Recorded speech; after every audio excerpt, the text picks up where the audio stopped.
अस्सलाम वालेकुम नाज़रीन, हाईटेक टीवी न्यूज़ इंडिया में आपका खैर मकदम करता हूं। मैं आपका मेज़बान मोहम्मद इब्राहिम, ब्यूरो चीफ मोहम्मद मजीद संगारेड्डी रिपोर्टर के साथ। महबूब सागर तालाब की 500 करोड़ रुपये से तरक्की के लिए इक़दाम तेज़ी से।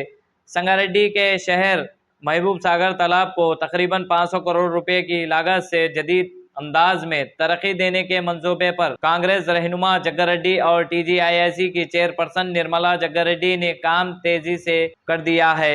इस सिलसिले में हफ्ते के रोज़ मुतालिका महकमों के अफसरान के साथ एक जायज़ा इजलास मुनक़िद किया गया।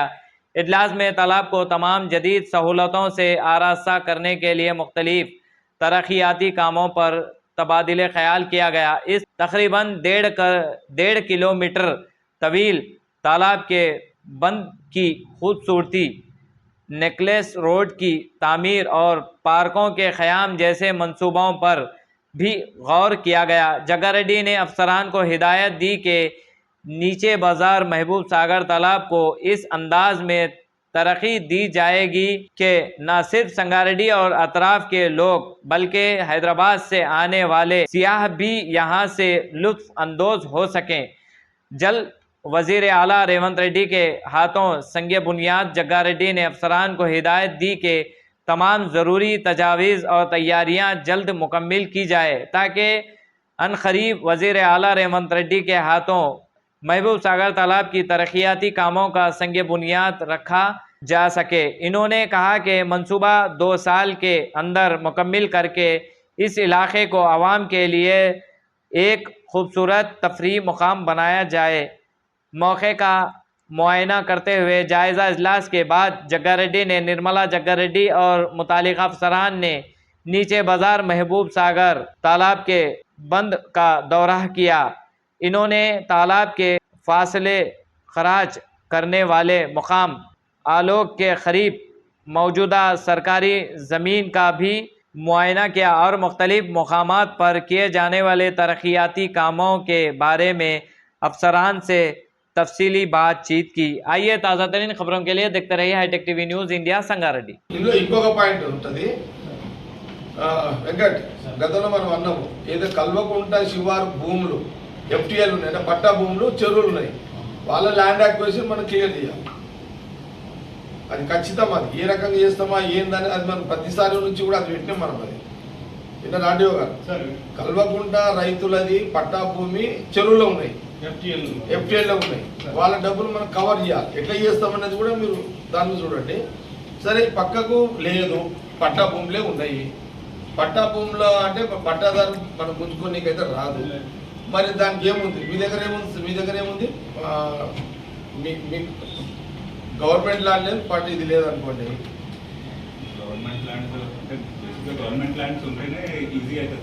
నేనేమంటున్నానంటే అలుగుల కింద ఉంది కదా, ఇప్పుడు మల్లన్న దేవుడు, వీరప్ప దేవుడు అలా కొంత ల్యాండ్ కేటాయించినాం కదా, ఆ ల్యాండ్ నువ్వు వాళ్ళకి కొంత అట్లనే ఉంచుకుంటూ బ్యాలెన్స్ ఆడ ఎంత వెళ్తున్నది 10 ఎకరాల స్లాండ్ హౌస్ శిల్పారామం కోసం పెట్టింది ఉంది కదా. అది అయితే ఇప్పుడు శిల్పారామం మనం ఇప్పుడు ఏం చేయలేదు, దాన్ని ఎందుకు యూజ్ చేసుకోవద్దు, దాన్ని చేసుకుందాం. దాన్ని ఎక్కువ 7 ఎకరాలు ఉంటుంది. అది శిల్పారామం ప్లస్ ఇక్కడ నాలా పోతుంది కదా సార్, ఇక్కడ నాలా పోతుంది కదా, ఈ నాలాకు మనం వెంకట్ అక్కడ ఏమో చెప్తున్నారు, ఆర్డీ వారు ఏమో చెప్తున్నారు. నేను 25 ఎకర్ రిక్వైర్మెంట్ ఏదైతే ఉందో అదంతా ఆఫ్షోర్ సైడే కావాలా, అరౌండ్ ద సరౌండింగ్ నా లెక్క ప్రకారం అలుగుల అనేది ఫస్ట్ ప్రయారిటీ. ఫస్ట్ అలుగు కింద ఎంత భూమి వెళ్తుందో తీయండి. దాని తర్వాత అలుగు దాటిన తర్వాత రైట్ సైడ్ ఇప్పుడు ప్రస్తుతం అమ్మవారి గుడి ఏం కూడా గాలిపోచమ్మ గుడి దగ్గర భూమి వెళ్తుంది, ఎంత వెళ్తుంది, అక్కడ కూడా వెళ్తుంది, అక్కడ ఉంటుంది. ఇదే చూడండి, ఇక ఇదే కరెక్ట్. ఇక మీకు 500-600 కోట్లు లోన్ తీసుకొచ్చి మనం ఎంత కట్టిన దానికి డబ్బులు రావాలంటే స్పాట్ అదే కరెక్ట్. కమర్షియల్ రావాలి కదా, మన కమర్షియల్ కూడా రావాలి కదా. పబ్లిక్ డిమాండ్ ఏముంటుంది అంటే వారు పబ్లిక్ ఆనందము అప్పులో పాలుగా అవ్వద్దు. అదే కదా రెవెన్యూ జనరేటర్ కావాలి, అంత జనరేట్ కావాలి కదా.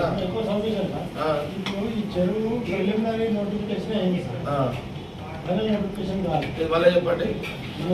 వాళ్ళు చూసుకుంటారు అంతే కదా. అప్రూవ్ కాలేదు.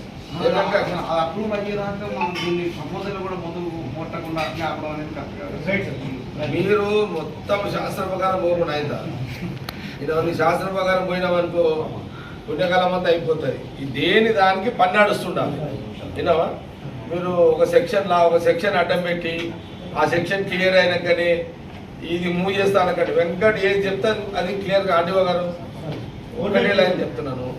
ఇప్పుడు నువ్వు నీ లైన్ ఏంది వెంకట్? నువ్వు ఒకసారి చెప్పు, ఆర్డీఓ గారికి అర్థమవుతుంది. సార్ యాక్చువల్గా ఏంటంటే సార్ ఇది హెచ్ఎండిఏలో మనకు 500 crores ప్రపోజల్ యాక్చువల్గా తీసుకొచ్చినప్పుడు పూర్తిగా హెచ్ఎండిఏ ఫండ్నే వాడేసి ఫస్ట్ మెయిన్ బండ్ ఒక డెవలప్మెంట్ చేయడం, పెరిఫరీ బండ్ ఒక డెవలప్మెంట్ చేయడం, ఆ చెరువులోకి డ్రైనేజ్ లైన్ అనేది ఎట్టి పరిస్థితుల్లో రాకుండా ఉండడం అనేది మెయిన్ ప్రధాన కారణం ఈ మూడు సార్.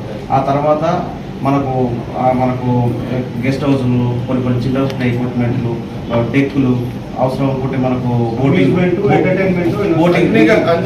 ఇవన్నీ కూడా మేము ప్రపోజల్ అనుకున్నాం సార్. అంతకుముందుకు ఏమైందంటే హెచ్ఎండిఏ ఫండ్స్ అన్నప్పుడు ఇక మనకు లోన్కు సంబంధించిన బ్యాంకర్స్ కానీ ఇంకోరు ఎక్స్ప్లెనేషన్ చేసే అంత అప్పుడేం లేకుండా సార్. ఆ ప్రపోజల్ ముందుకు వెళ్ళిపోయినాయి, ఆల్రెడీ పోయినాయి. బట్ ఆఫ్టర్ దట్ ఏమైందంటే ఆ హెచ్ఎండిఏలో కూడా ఫండ్స్ కొంచెం పెద్ద ప్రాజెక్ట్స్, ఒక 2-3 పెద్ద ప్రాజెక్ట్స్ సీఎం గారు టేకప్ చేయడం వల్ల మాకున్న హెచ్ఎండిఏకి మాకున్న ల్యాండ్ బ్యాంక్ కానీ వేరే అదర్ ఇష్యూస్ వల్ల ఇప్పుడు వెంకట్ అది కాదు సార్. ఇప్పుడు ఎంఆర్ఓ అన్నదానికి నాకు జవాబు చెప్పు.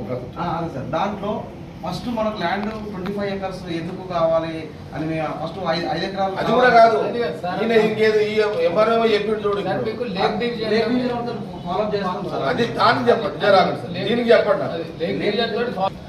ఎవరు ఇరిగేషన్ వాళ్ళు ఉన్నారు, ఎవరు ఇద్దరు డీలు ఉన్న పాత అన్నాడు కొత్త అన్నాడు నాగరాజు.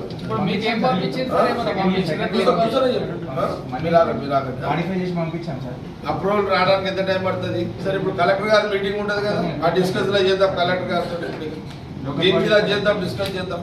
ఆయన మాట్లాడితే నేను కూడా మినిస్టర్ గా మొత్తం సార్ చెప్తా కదా.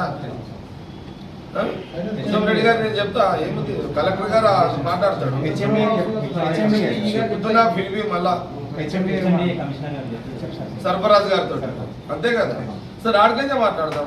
సర్ఫరాజ్ గారితో ఇంకా కన్సల్ట్ ఎవరితో మాట్లాడినా ఆడికించే మాట్లాడదాం. ఈ డిస్కస్ కలెక్టర్ గారి ముందు చేస్తాం. రైట్, ఓకే, సరే.